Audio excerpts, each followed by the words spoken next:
Bonjour et bienvenue dans l'univers de Rosie pour, euh, pour le tirage des énergies de la semaine du 17 au 23 mars 2025. Alors, le tirage pour la semaine du 17 au 23 mars, c'est toujours avec 4 cartes avec mon petit oracle intuitif. 3 cartes avec l'oracle des miroirs pour savoir un petit peu comment votre situation générale, professionnelle et financière pour cette semaine. Hein? On survole un petit peu. Voilà, vous connaissez déjà une carte sentimentale avec le dis-moi que tu m'aimes. Bien entendu, je répète que les tirages sentimentaux sont disponibles et que si vous voulez quelque chose de beaucoup plus approfondi, il faut aller voir les tirages sentimentaux pour le mois de mars et aussi pour les célibataires. Voilà. Après, nous aurons un message conseil avec l'oracle du phénix et un autre message avec le petit oracle des guides de lumière. Voilà, je commence.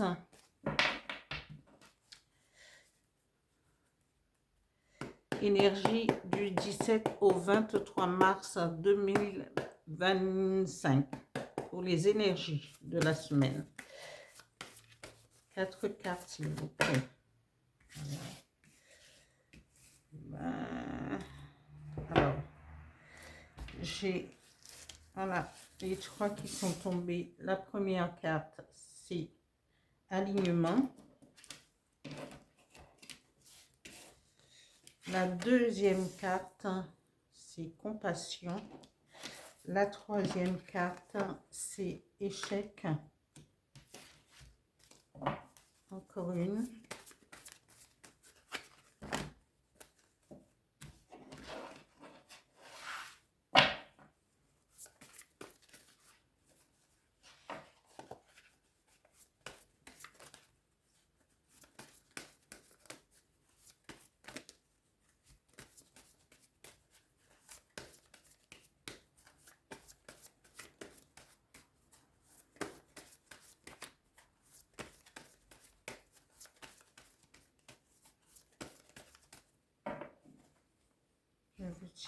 Je vais étaler, je vais tirer une carte.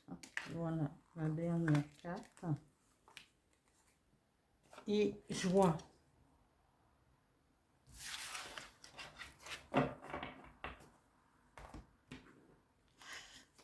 Trois cartes, pardon, avec l'oracle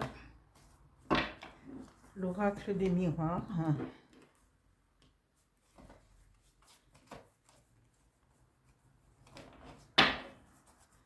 Alors, énergie de la semaine du 17 au 23 mars 2025. Merci. Là, je n'ai pas encore battu les cartes. C'est là.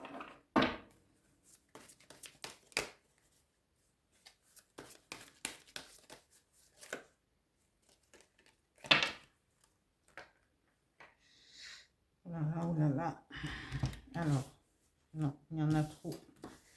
Trop, c'est trop.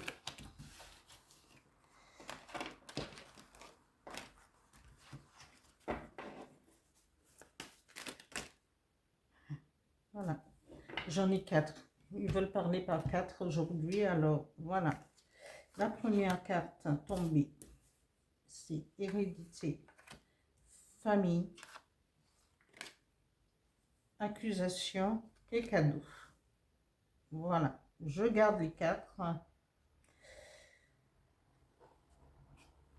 Avec le dis-moi que tu m'aimes, une carte pour le côté sentimental.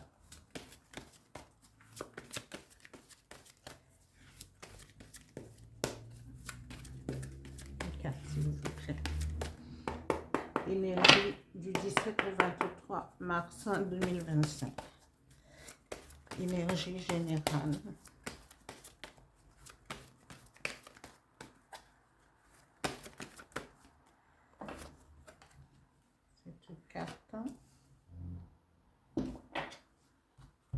message avec l'oracle du Phénix pour les énergies du 17 au 23 mars 2025. Merci. Message s'il vous plaît. Voilà.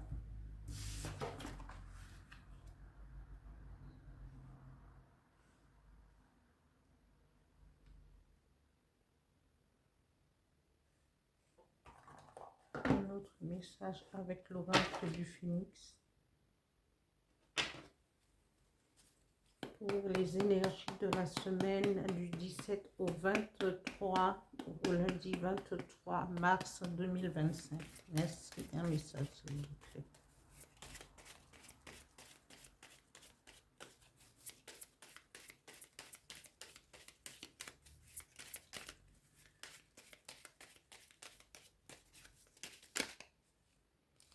Une carte qui s'est retournée, voilà ce message.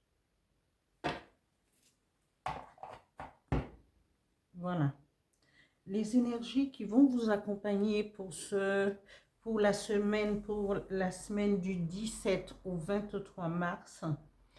Et comme nous avons eu la pleine lune, et on sera encore dans les énergies de cette pleine lune et de l'éclipse lunaire qui était dans le signe de la Vierge. Alors, ici, les énergies vous demandent pour la semaine du 17 au 23 mars d'être alignés. D'être aligné sur ce que vous êtes en tant qu'individu, en tant qu'être, d'être aligné avec l'univers et pour aller de l'avant, pour s'accomplir en tant qu'individu, de s'élever, de comprendre, de s'éveiller, d'être aussi à l'écoute de son intuition. Et parce que quand on est aligné, forcément, il faut être à l'écoute de son intuition, de savoir ce qui se passe à l'intérieur de soi. Et il est bien de se tourner vers son intérieur pour pouvoir se comprendre, pour chercher ce qui nous empêche d'avancer. Parce que souvent, nous avons des ombres, des choses qui nous retiennent en arrière, des émotions, des choses non exprimées. Et il serait bien de travailler là-dessus et d'être à l'écoute de soi-même, de son intérieur, de son âme, de son intuition. Et on vous dit, après l'alignement, nous avons le dragon. Le dragon, c'est le dragon qui est magique, c'est une carte positive. Et là, il est question de compassion. Mais avant tout, dans l'alignement, le fait d'être aligné, c'est aussi méditer, savoir, être, comme je disais tout à l'heure, de rentrer à l'intérieur de soi, de se comprendre, afin de s'éveiller, afin d'écouter son intuition. Et on nous dit,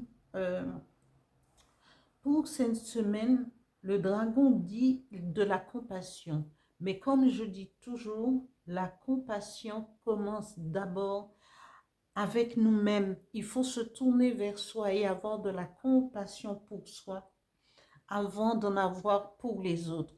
Parfois,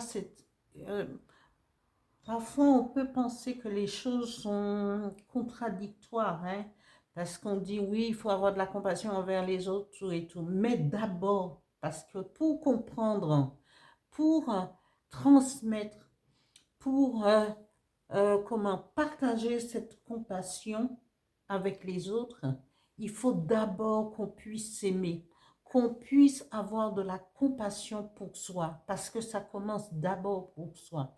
Et après, c'est une évidence, quand on a de la compassion pour soi, eh bien, effectivement, ça va tout seul, ça coule de source, parce que il y a quelque chose qui nous éclaire. On est éclairé. Quand je dis éclairé, on est éclairé par, je dis toujours, ce soleil intérieur, ce sourire de Bouddha. Il sourit pas vraiment, mais il est tellement illuminé avec quelque chose de, voilà. Et il faut pouvoir d'abord s'aimer, avoir de l'estime de soi, s'aimer soi-même, avoir de la compassion, de la bienveillance pour soi, pour pouvoir le transmettre aux autres. Au niveau, après nous avons la carte d'échec. Mais l'échec, vous pouvez peut-être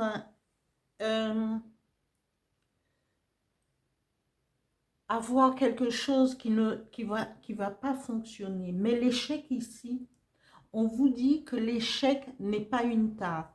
L'échec n'est pas quelque chose de insurmontable, quel que soit l'échec et pour n'importe quelle raison. L'échec vous permet, hein, et peut vous servir justement pour pouvoir comprendre quelque chose. Parce que ça ne va, l'échec n'est pas toujours quelque chose qui est là sur notre route pour nous empêcher d'avancer. Non, l'échec est là, c'est pour nous permettre de comprendre quelque chose et de ne pas rester là-dessus. Il faut réfléchir quand un échec, quelque chose survient, c'est qu'il y a quelque chose, une leçon à en tirer. C'est que ça doit nous faire nous poser des questions pour pouvoir repartir sur de nouvelles bases. Ne restez pas sur un échec. Il faut tout de suite remonter et se dire, eh bien oui, aujourd'hui ça n'a pas fonctionné, hein, soyez positifs, et demain ce sera autrement, la semaine d'après ce sera autrement, parce que chaque jour emmène une satisfaction, même si c'est un échec, mais l'échec nous dit, eh ben oui, j'aurais pas dû faire comme ça, j'aurais dû faire autrement, j'aurais pas dû m'y prendre de telle manière, eh bien la prochaine fois, je m'y prendrai autrement. Voilà. Après, pour terminer avec les énergies, on vous dit, vous allez éprouver une grande joie. Alors, profitez de l'alignement, de la compassion, chassez tout ce qui est échec ou truc, remontez tout de suite à cheval, comme on dit, c'est un proverbe, quand on tombe, quand on subit un échec quelconque, eh bien, on repart de sitôt pour éprouver de la joie, pour connaître de la joie et une satisfaction dans ce que on voudrait. Au niveau sentimental, on nous parle de nostalgie, parce que peut-être certains d'entre vous a dû connaître ou connaît en ce moment peut-être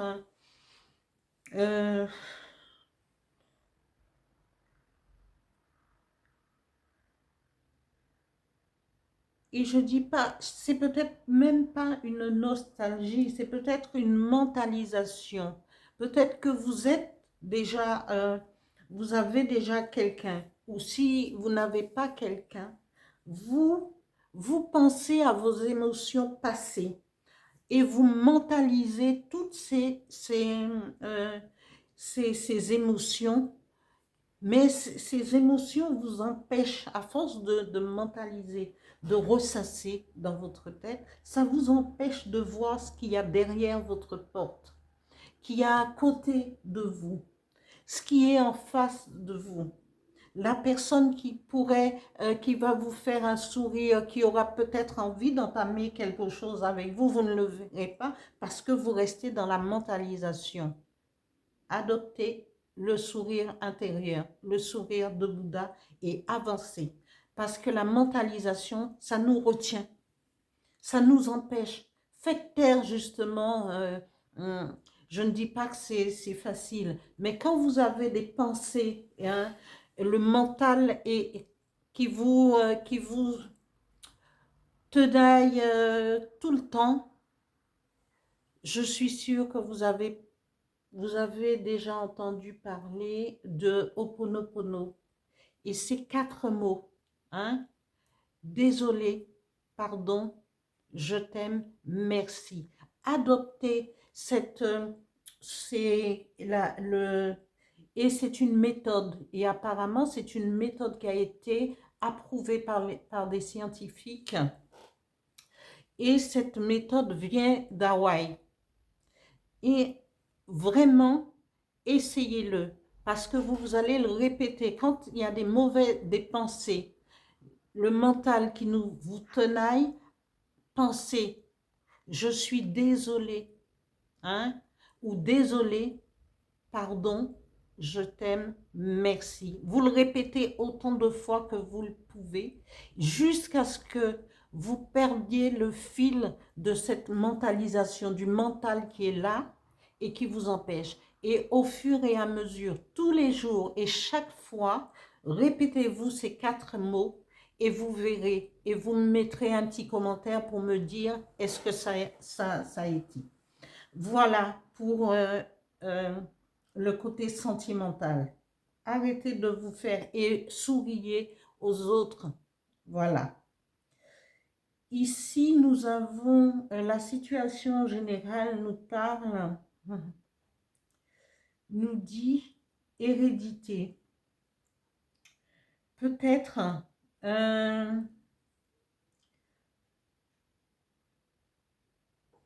et comme j'ai dit depuis le début de l'année, je crois depuis 2024, je dis que nous sommes dans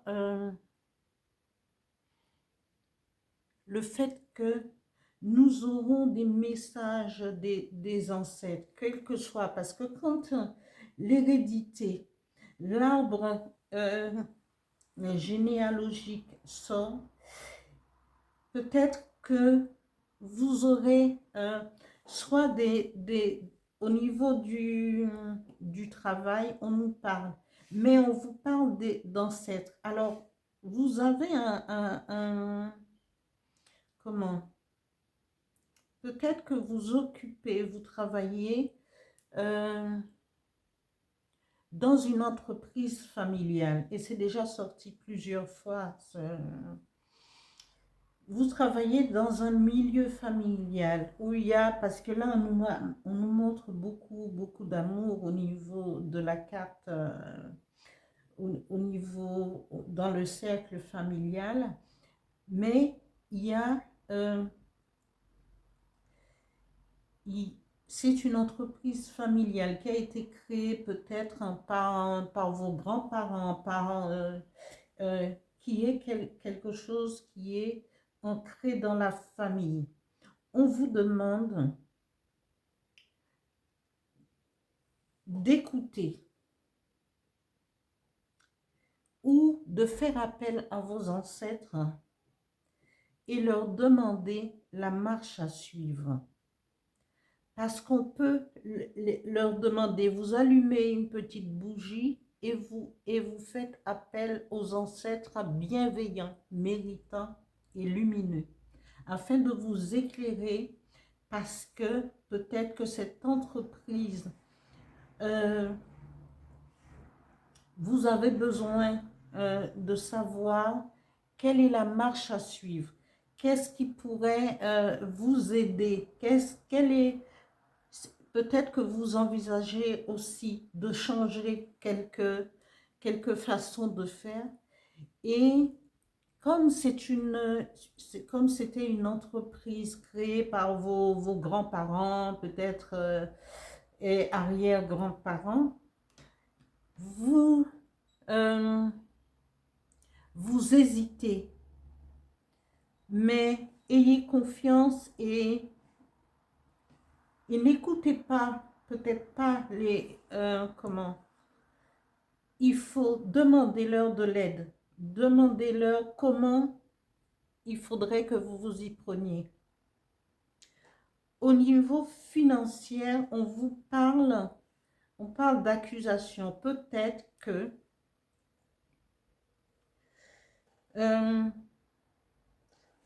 comme toute entreprise, à un certain moment, il peut avoir des hauts et des bas. Et il est temps de peut-être pouvoir changer, hein, changer quelque chose dans votre manière de faire. Mais demandez de l'aide à vos ancêtres, à vos arrière-grands-parents qui ne sont plus présents, pour que vous puissiez avancer toujours avec un amour et confiance dans cette entreprise qu'ils vous ont laissée.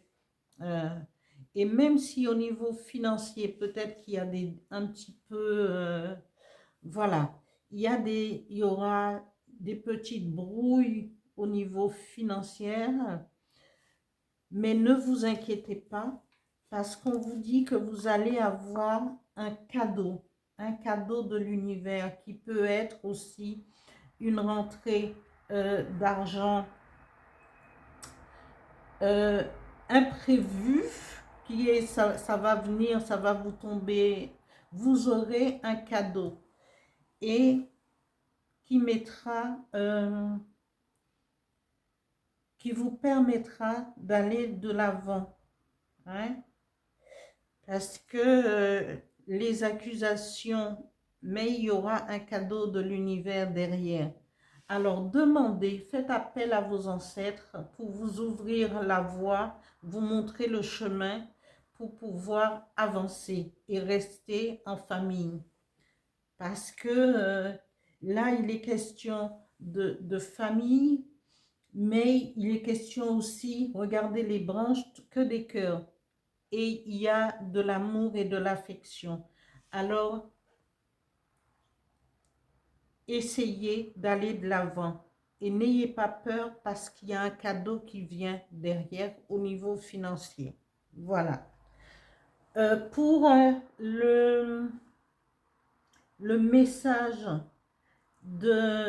c'est un message d'amour aussi, hein, et du phénix. Le phénix dit aimez-vous. Et ici, dans cet arbre, regardez, famille, c'est rempli de cœur. Alors aimez, continuez à vous aimer, à vous comprendre et trouver une solution pour cette accusation au niveau financier et ne vous embêtez, ne vous fâchez pas. Parce qu'il y a une solution et un cadeau. Et c'est peut-être vos ancêtres qui vont vous permettre de trouver la solution, vous permettre d'avoir une idée qui va faire que votre problème d'accusation va être résolu. Le message de l'oracle, du petit oracle des guides des lumières dit: affirme-toi. Si tu ressens que quelque chose n'est pas juste pour toi,